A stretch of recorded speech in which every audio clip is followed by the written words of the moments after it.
नमस्कार, मैं हूं आशीष वर्मा। नो योर कंपनी में आप सबका स्वागत है। नो योर कंपनी में आज हमारे रडार पर एक और बेहतरीन कंपनी होनी है आज, जिसकी सब चर्चा कर रहे हैं। FSN e-commerce ventures. कंफ्यूज्ड? जिसे हम लोग सुबह से कई दिनों से नायिका वो उस कंपनी की बात। आज लिस्टिंग हुई, ताबड़तोड़ लिस्टिंग। इस कंपनी की MD और CEO फाल्गुनी एस नायर आपको आपकी स्क्रीन पर नजर आ रही हैं कुछ ही देर बाद। आज मैम लाइमलाइट में है। गजब की लिस्टिंग, गजब का पैसा बना के कमा के दिया और गजब का बाजार सलामी देता हुआ इस कंपनी को। तो ऐसे में चर्चा होगी मैम के साथ, लेकिन गाबा सर भी रेडी हैं, उनसे भी बातचीत करनी है। क्विकली जरा भारतीय बाजार स्क्रीन पर दिखाइएगा। मैम के पास बस जा ही रहा हूं, थोड़ी देर रुकिए, 2 मिनट गाबा सर से मार्केट चेक ले लिया जाए, उसके बाद मैम से आउटलुक पे चर्चा। बढ़िया रिकवरी इस समय अंडरवे है। इंटरडे चार्ट दिखाइएगा स्क्रीन पर। 120-130 अंक नीचे वाला निफ्टी गावा सर का इंतजार कर रहा था बेसब्री से। ऑलमोस्ट सारे लॉसेस को रिकूप करके अब हम 18,000 के लेवल्स के ऊपर आके खड़े हो गए। दिन के लोस से हो गया 70-80 पॉइंट की अच्छी रिकवरी का सेशन। निफ्टी बैंक में अंडर परफॉर्मेंस, ग्लोबल संकेत थोड़े ठंडे, FIIs की सेलिंग ये सब मूड बिगाड़ रही थी, लेकिन अब तो हाईलाइट है लोस से बढ़िया रिकवरी। और निफ्टी बैंक भी कुछ हद तक इंचअप करने की कोशिश कर रहा है, लेकिन अंडर परफॉर्मेंस स्टॉक है वहां पे। ऐसे में पहले तो गाबा सर को जोड़ लिया जाए। गाबा सर, नायिका के IPO में पैसा लगाया था क्या? वो तो कल से मालूम पड़ेगा ना, आज तो लिस्टिंग हुई है। नहीं डेटा मिले। अरे नायिका के IPO में पैसा लगाया था क्या? बिल्कुल नहीं, मेरा काम शुरू होता है लिस्टिंग के बाद। पहले तो कभी मुझे समझ में आता नहीं। तो पहले तो वो आपके पोर्टफोलियो में HDFC वगैरह जो पड़े वो तो IPO वाला माल है। उस समय मैं एनालिस्ट थोड़ी था, मैं ट्रेडर भी नहीं था। तो अच्छा, हमारी तरह रिटेल थे तो IPO में लगा लिए, अब नहीं लगाते। उस समय कुछ पता नहीं था, लगा लेता था। अभी HDFC बैंक, इंडसइंड बैंक तो प्री IPO गए थे, तो कहाँ IPO था। ठीक है, तो गावा सर से 2 दिन बाद नायका पे बात करूंगा। गावा सर ने हमेशा कह रखा है, आमतौर पे टेक्निकल एनालिस्ट जो है उनको थोड़ा लंबा डेटा चाहिए होता है। गावा सर ने कहा उनके लिए 2 दिन का डेटा काफी रहता है। तो आज लिस्टिंग हुई, कल दोपहर में जब बात करेंगे तो होपफुली गावा सर आपको चार्ट चेक भी दे देंगे नायका का, यानी कि FSN ई-कॉमर्स वेंचर्स का। लेकिन इस समय गावा सर बढ़िया रिकवरी दिन के लो से बनती हुई आपका इंतजार कर रहा था। बाजार 18,000 के एग्जैक्ट लेवल पे खड़ा है निफ्टी। क्या करना है? आपने कोई ट्रेड लिया था क्या? कल लिया, आज सुबह लिया, कुछ किया क्या? आज लिया था मैंने। 17,900 एक स्ट्रॉन्ग सपोर्ट जोन था और 39,000 बैंक निफ्टी का स्ट्रॉन्ग सपोर्ट जोन था, ये बात क्लियर थी। तो जब 17,900 के आसपास आया, नीचे जब नहीं गिर रहा था, तब मैंने कॉल ऑप्शंस लिए, लेकिन जल्दी निकल गया क्योंकि मुझे 18,000 का ये स्ट्रॉन्ग रेजिस्टेंस लगता है, अब भी नजर आता है। हो सकता है 18,000 पार कर ले, कभी कभी मोमेंटली इंट्राडे के लिए 18,030-40 भी जा सकता है, लेकिन 18,000 का ये रेजिस्टेंस आज के लिए है और 17,900 लोअर लेवल पर, इस रेंज बहुत कम है। तो इसलिए मैं जल्दी निकल गया। अच्छा कि जल्दी निकला, लेकिन कंफर्ट जोन नहीं है। जब तक कि 18,000 डिसाइसिवली पार नहीं कर लेता, अगर कल पार कर लेगा तो भी लॉन्ग अप मूव मिलेगा, लेकिन 18,000 एक साइकोलॉजिकल रेजिस्टेंस है। अब मैं क्या करूं? ये 18,000 उसी साइकोलॉजिकल इंपॉर्टेंट रेजिस्टेंस पे हम खड़े हुए हैं गाबा सर, तो इस समय नो ट्रेड जोन है मेरे लिए।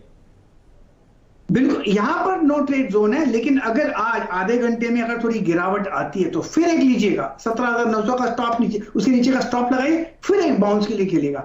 You are playing a bounce और कुछ नहीं। चलिए Gava sir, thank you so much. अब बात करते हैं बाजार की नई नायिका की।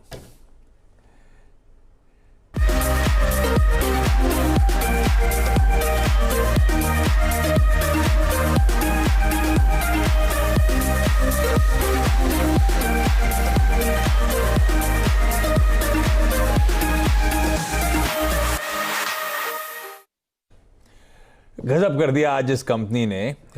इसका पहले हॉटबोर्ड स्क्रीन पर लेकर आइएगा। 1125 रुपए का था इश्यू प्राइस। 80 टाइम्स से ज्यादा IPO सब्सक्राइब हुआ तो डिमांड तो तगड़ी थी, ये श्योर था कि लिस्टिंग अच्छी होगी, लेकिन बिल्कुल लिस्टिंग पे ऑलमोस्ट डबल होके पैसा खड़ा हुआ है। हालांकि ये सच है कि 10 में से शायद एक को ही मिला हो हम रिटेल में, तो डिसअपॉइंटमेंट ज्यादा लोगों को रहे, हम सब मिस आउट वाली फीलिंग में है, लेकिन जिनको मिला है गजब के रिटर्न्स देके जा रहा है। ऐसे में लिस्टिंग और आगे के रोड मैप पर खास चर्चा के लिए हमारे साथ हैं FSN ई-कॉमर्स वेंचर्स यानी कि नायका की managing director Falguni Nair ma'am. Falguni ma'am, congratulations, क्या स्ट्रॉन्ग डेब्यू करा है आपने सेकेंडरी मार्केट्स में। हम सब के लिए, खासतौर पे हमारे व्यूअर्स, आपके अब जो स्टेक होल्डर्स, शेयर होल्डर्स हैं, उनके लिए सब जानना चाहते हैं आगे की तस्वीर। तो मैम, किस तरह के ग्रोथ ड्राइवर्स हैं इस कंपनी के लिए, किस तरह के स्टोर एडिशन प्लान्स हैं, क्या तैयारी हो रही है नायका में आगे के ग्रोथ को कैप्चर करने की? आई थिंक आपको तो पता ही है सबको कि ई कॉमर्स, सारे कंज्यूमर को ई कॉमर्स साइट से प्रोडक्ट्स ख़रीदना अच्छा लगता है। और ये पूरा पैंडेमिक जब से हुआ तब से ये नंबर इंक्रीज़ हो रहा है। तो आगे जाके भी हमें लगता है कि टियर 2 और 3 सिटी से भी काफ़ी कस्टमर्स आ रहे हैं जो ई कॉमर्स वेबसाइट से प्रोडक्ट्स ख़रीद रहे हैं। बिकॉज़ ये सारे प्रोडक्ट्स जो पहले बड़े बड़े शहरों में ही सिर्फ उपलब्ध थे, आज की तारीख में वो हर एक छोटे शहर में और गांव में भी पहुंच रहा है। तो इसकी वजह से कंजम्पशन काफ़ी बढ़ रही है। तो यही तरीका रहेगा आगे जाके। गजब है आज का ऐसा दिन है कि इतने उत्साहित होना चाहिए मैम, लेकिन वही काम कंपोस्ट एकदम वैसी आपको नजर आएंगी। मैम, आपने क्योंकि पैंडेमिक की बात छेड़ी, जहां तक पैंडेमिक की बात है, कई सारी चीजें हैं ई कॉमर्स स्पेस में भी जो बदलती हुई नजर आई। आपने अपने आप को इस पीरियड में कैसे रैंप अप करा और आप अपने आप को अब इस मार्केट प्लेस में कैसे डिफरेंशिएट कर रहे हो, क्लटर्ड मार्केट स्पेस में? तो हम बोथ ब्यूटी और फैशन बिजनेस में हम कहते हैं वर्टिकल वेबसाइट है हमारी। ऐप जो है वो एक ही चीज़ बेचती है ऐप पे, लाइक ब्यूटी ऐप पे सिर्फ ब्यूटी के प्रोडक्ट्स बिकते हैं और फैशन वाले ऐप पे फैशन के प्रोडक्ट्स बिकते हैं। तो nykaa.com अलग ऐप है जिसमें ब्यूटी प्रोडक्ट्स बिकते हैं और nykaafashion.com पे फैशन प्रोडक्ट्स बिकते हैं और nykaman.com पे मेन के लिए प्रोडक्ट बिकते हैं। तो इसकी वजह ये है कि हम चाहते हैं कि कस्टमर का जो एक्सपीरियंस होना चाहिए हर एक कैटेगरी में वो अलग होता है। उनको क्या इम्पोर्टेंट होना चाहिए, किस चीज़ से हमें उनको ज़्यादा प्रोडक्ट दिखा सकते हैं और उनकी चॉइस ठीक कर सकते हैं। तो यही हमारा अलग तरीके का फोकस रहा है कंपेयर टू हॉरिजॉन्टल प्लेयर्स। तो ये इसकी वजह से वी डू बिलीव कि आजकल इंडिया में कस्टमर्स प्रिफर वर्टिकल कॉमर्स। और दूसरा तो पैंडेमिक में हमने ऑफ कोर्स ज़्यादा एसेंशियल पे फोकस किया और if customers wanted to buy only essential हम वही स्टोर दिखाते हैं। और अब आजकल तो पैंडेमिक काफ़ी रिसेशन में है तो नॉर्मल सेल सब बढ़ रही है सिंस फेस्टिव सीज़न जब शुरू हुआ अक्टूबर नवंबर से। तो हमने देखा है कि मार्केट काफ़ी स्ट्रॉन्ग है about beauty and fashion products. आगे चलते हुए फाल्गुनी मैम, क्योंकि आप लोग फैशन बिजनेस में हैं, क्या अब अपसेलिंग पर कंपनी फोकस करती हुई नजर आएगी अपने मार्जिन्स को बूस्ट करने के लिए? मार्जिन की ट्रेजेक्टरी, मार्जिन का प्रोफाइल यहां से कैसा रहेगा? अब स्केलिंग तो होती है। आपने हमारा प्रोस्पेक्टस देखा होगा तो हमारी एवरेज ऑर्डर वैल्यू बढ़ती चली जा रही है और बोथ ब्यूटी में काफ़ी बढ़ गई थी, 1400 से तकरीबन 1800-1900 रुपये पर AOV आ गई थी। और फैशन में भी हमारा AOV हायर है ब्यूटी से भी और वो भी बढ़ रहा है। तो आई थिंक हमें लगता है कि इंडियन कंज्यूमर को अच्छी क्वालिटी के इंटरनेशनल स्तर के प्रोडक्ट्स चाहिए, of course made in India but high quality also. तो ये बोथ मेड इन इंडिया और इंटरनेशनल प्रोडक्ट जो हम लाते हैं कस्टमर के लिए तो वो उसका अडॉप्शन बहुत अच्छा हो रहा है। इनफैक्ट लग्जरी प्रोडक्ट भी हमारी वेबसाइट पे काफ़ी अच्छी तरह से बिकते हैं बिकॉज कंज्यूमर्स को उनमें इंटरेस्ट है।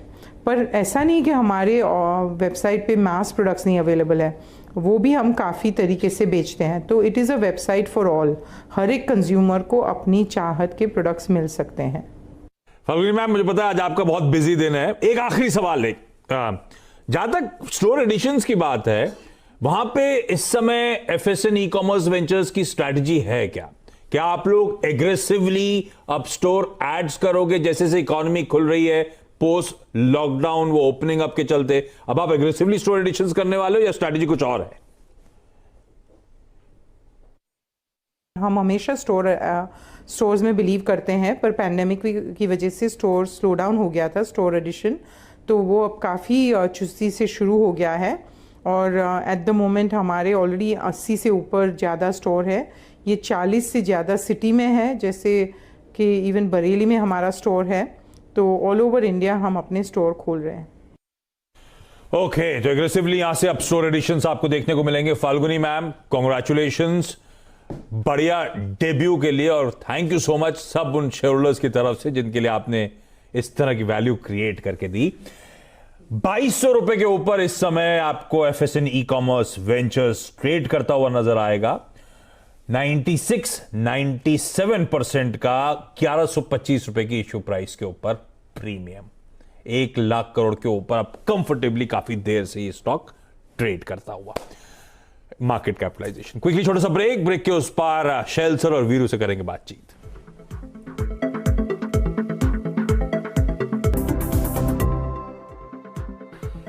ब्रेक के बाद आपका स्वागत है। तो वो जो बढ़िया रिकवरी की मैं बात कर रहा था, जरा निफ्टी को इंट्राडे स्क्रीन पर लेकर आइएगा। 915 दिन के लोस 825 पे आके खड़े हो गए। 18,000 के लिए मैं उस पर्सपेक्टिव में रख रहा हूं। तो दिन के लो से गजब की रिकवरी, और निफ्टी बैंक अभी भी 2.5% के दबाव के साथ। तो मदद कहां से मिल रही है? इंडिविजुअल स्टॉक्स को स्क्रीन पे दिखाइए जिनके नाम लूंगा।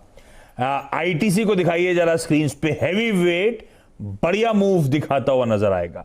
एचडीएफसी लिमिटेड दिन के लो से बढ़िया रिकवरी दिखा रहा है। इंफोसिस में अच्छी रिकवरी आती हुई। रिलायंस को स्क्रीन पे खींच के लाइए, उसमें अच्छी रिकवरी है। फाइनेंशियल्स में एक्सिस बैंक वगैरह अच्छा मूव करना शुरू हुए। ये सिर्फ वो हैवी वेट्स हाईलाइट कर रहा हूं मैं जो बढ़िया मूव दिखा रहे हैं दिन के लो से। शायद ये रीजन है, कुछ कई सारे आईटीसी, रिलायंस जैसे स्टॉक्स एक्स ऑफ बैंक्स जो बैंक निफ्टी की कमजोरी को काफी हद तक डाइजेस्ट करके अब मदद कर रहे हैं भारतीय बाजारों की।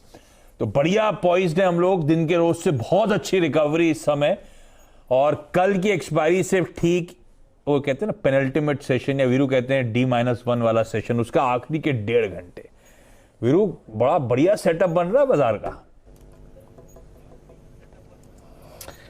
जी हाँ, बुल्स और बेयर्स के बीच में एक स्टॉक खड़ा है और जिसका नाम है एचडीएफसी और रिलायंस। उन्होंने अगर आप देखें पूरी की पूरी जो इक्वेशन है आशीष वो चेंज कर दी है, और सेटअप अच्छा है। और एक और चीज़ आशीष वो ये है कि वही लेवल काम कर रहा है जहां पे कल एफआईएस का भरोसा थोड़ा डगमगाया था। 17,900 एग्जैक्टली वहीं से पुल बैक लिया है निफ्टी ने। तो ये पॉसिबली अगर आप देखें एफआईएस की थोड़ी सी शॉर्ट कवरिंग है, और ये मैच्योर हो सकती है और शार्प हो सकती है। तो रखेंगे नजर इस पुल बैक पर और राइड करने की कोशिश करेंगे कमाई का अड्डा में। आशीष का पुल बैक, और इस पुल बैक को राइड करने की स्ट्रैटेजी। ब्रेक के उस पार कमाई के अड्डे में शैल सर, और शैल सर पहुंच चुके हैं। दिखाइए शैल सर को। शैल सर, अरे वो कैमरामैन पीछे से भाग गए, कोई दिक्कत नहीं अगर दिख जाएंगे भाई साहब आप। शैल सर और वीरू के साथ ब्रेक के उस पार। नमस्कार।